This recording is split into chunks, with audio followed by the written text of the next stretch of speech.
कौन थी शबरी? भगवान राम ने क्यों खाए थे जूठे बेर? शबरी का जन्म एक गरीब आदिवासी परिवार में हुआ था। उसे अछूत माना जाता था।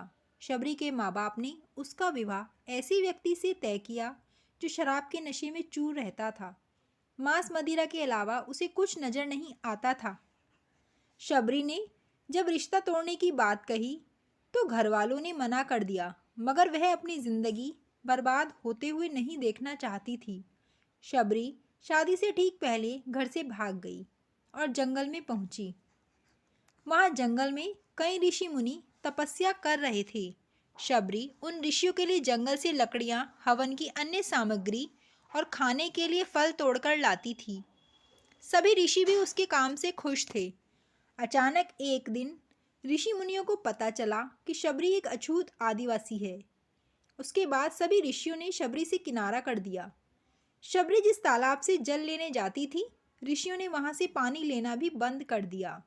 आखिर में सिर्फ ऋषि मतंग ने ही उन्हें अपनाया और शिक्षा दी। उन्होंने शबरी को अपनी बेटी की तरह रखा।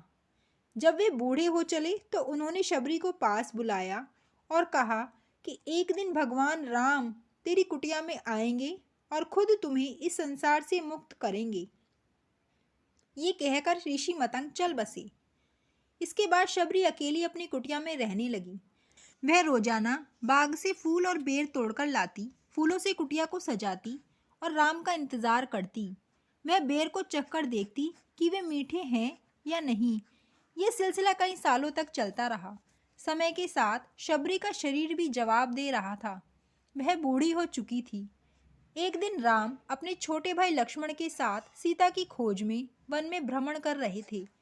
राम को प्यास लगी तो उसी तालाब के पास पहुँचे। कुछ ऋषियों ने राम और लक्ष्मण को सरोवर की तरफ जाते देखा तो रोक दिया। ऋषियों ने कहा कि एक अछूत नारी इस तालाब से पानी लेती है। यहाँ का जल अछूत हो गया है। इसके बाद राम ने उन ऋषियों को डांटा। उन्होंने कहा कि नारी इंसान को जन्म देती है तो वह अछूत कैसे हो सकती है? इस ब्रह्मांड की कोई नारी अछूत नहीं हो सकती। राम ने उनसे उस नारी का पता पूछा। ऋषियों ने शबरी की कुटिया का पता बता दिया। जैसे ही राम कुटिया की तरफ पहुंचे, शबरी ने उन्हें पहचान लिया। वो तेजी से आई और राम के चरणों में गिर गई। इसके बाद शबरी ने राम और लक्ष्मण दोनों की प्यार से आवभगत की। उन्हें अपने मुंह से चखे हुए बेर परोसे। राम ने खुशी खुशी बेर खा लिए, मगर लक्ष्मण ने कहा कि ये बेर शबरी के जूठे हैं, इसे कैसे खा सकते हैं? इस पर राम ने कहा कि ये जूठे नहीं बल्कि मीठे बेर हैं। इसमें माँ शबरी का प्यार है। इसके बाद शबरी ने भगवान राम से देह त्याग की इच्छा जताई। राम ने आशीर्वाद दिया और शबरी ने उनके सामने ही अपना शरीर त्याग दिया। अगर आपको हमारी वीडियो पसंद आई हो तो इसे लाइक शेयर ज़रूर कीजिएगा और ऐसे ही भगवान से जुड़े रोचक किस्से कहानियाँ सुनने के लिए हमारे चैनल को ज़रूर सब्सक्राइब कीजिएगा। धन्यवाद।